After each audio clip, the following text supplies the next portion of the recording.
Nits sir पर है, बहुत सारा सिलेबस करना बाकी है, तो अब कैसे हो पाएगा?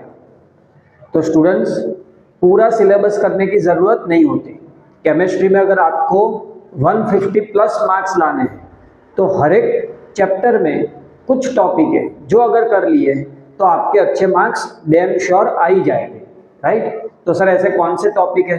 तो मैंने पास्ट नीट पेपर्स को एनालाइज करके ऐसे हर एक चैप्टर के इम्पोर्टेंट टॉपिक निकाले। उस टॉपिक के सारे एमसीक्यू अगर आप प्रिपेयर कर लो, मतलब उस टॉपिक के बेस्ड बराबर 15-20 एमसीक्यू कर लो, तो टॉपिक बैठ जाएगा तुम्हारे दिमाग में, और मोस्ट प्रोबेबली उसी चैप्टर में से, उसी टॉपिक से क्वेश्चन आते हैं। मतलब मैं जो टॉपिक बता रहा हूँ, अगर उस चैप्टर का आप रिवीजन कर रहे हो तो पहले पूरा चैप्टर मत करो, पहले ये वाले टॉपिक जो मैं बता रहा हूँ वो कर लो, उसके बाद टाइम बचे तो पूरा चैप्टर करो। तो विदाउट एनी फर्दर डिले देखते हैं कि कौन से ऐसे टॉपिक्स हैं।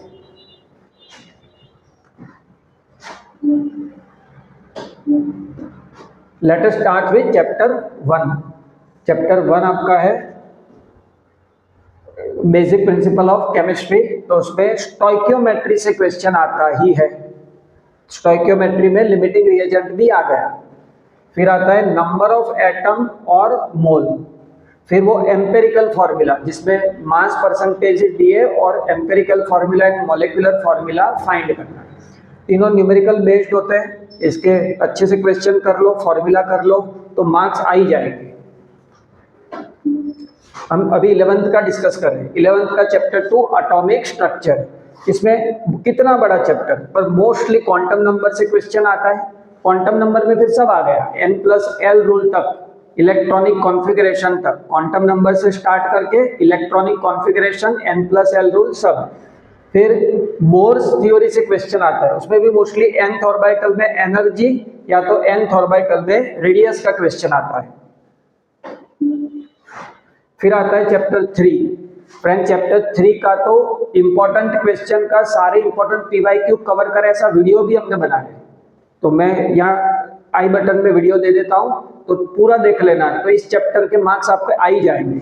इस चैप्टर में ट्रेंड्स के क्वेश्चन आते हैं विद एक्सेप्शन, मतलब across the period, down the group, different property कैसे चेंज होती है, तो वीडियो में पूरा अच्छे से समझाया हुआ है, क्वेश्चन भी करवाया। उसमें मोस्टली रेडियस का क्वेश्चन आता है या तो आयनाइजेशन एंथैल्पी का। 2 बार वो नोमेनक्लेचर का क्वेश्चन आया, आईयूपीएससी नोमेनक्लेचर चैप्टर 3। उसके बाद आपका आता है चैप्टर नंबर 4, वो भी एक इंपॉर्टेंट चैप्टर, इससे 2 या 3 क्वेश्चन आते हैं केमिकल बॉन्डिंग। चलो, उसमें शेप से क्वेश्चन आता है, हाइब्रिडाइजेशन से, डाइपोल मोमेंट से एंड बॉन्ड ऑर्डर से। इसमें शेप, हाइब्रिडाइजेशन और डाइपोल मोमेंट, इसका वीडियो बनाए जो कि आई बटन में मैं रख देता हूँ। उसमें सारे इंपॉर्टेंट फॉर्मूला और सारे इंपॉर्टेंट क्वेश्चन कवर हो चुके हैं। बराबर, क्या करना है, वीडियो देखना है, जितने भी शेप डिस्कस किए, हाइब्रिडाइजेशन, डाइपोल मोमेंट, उसका टेबल बना लो, उसी में से ही आपके क्वेश्चन पेपर में भी क्वेश्चन आएंगे। फिर अपना चैप्टर आता है बहुत ही इंपॉर्टेंट चैप्टर, थर्मोडायनेमिक्स। थर्मोडायनेमिक्स में मोस्टली क्वेश्चन आते हैं फर्स्ट लॉ ऑफ थर्मोडायनेमिक्स, जिसमें वर्क, इंटरनल एनर्जी और हीट। इसका वीडियो हमने बनाया, आई बटन में रख देते, तो सारे पीवाईक्यू करवाए वर्क, हीट और फर्स्ट लॉ ऑफ थर्मोडायनेमिक्स के, work, internal energy and heat. फिर एंट्रोपी इंक्रीज डिक्रीज के कुछ टाइम क्वेश्चन आए। Find reaction enthalpy delta H, वो भी बॉन्ड एंथैल्पी से रिएक्शन एंथैल्पी मैक्सिमम आया है। Spontaneity and hedge law based question आए। तो ये 5 चैप्टर में आपको मैंने सारे इंपॉर्टेंट टॉपिक दे दिए, तो पहले ये टॉपिक करने, बाद में पूरा चैप्टर करना है, राइट? तो ऐसे करते करते हम केमिस्ट्री के सारे इंपॉर्टेंट टॉपिक कवर कर लेंगे।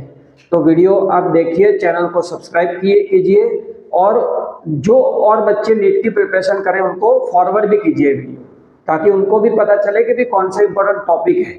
अपने को लगता है कि पूरा सिलेबस करो तो ही मार्क्स आते हैं, पर पास्ट पेपर से पता चलता है कि हर एक चैप्टर में से कुछ ही चीजें जिसमें से क्वेश्चन आते हैं। Thank you very much.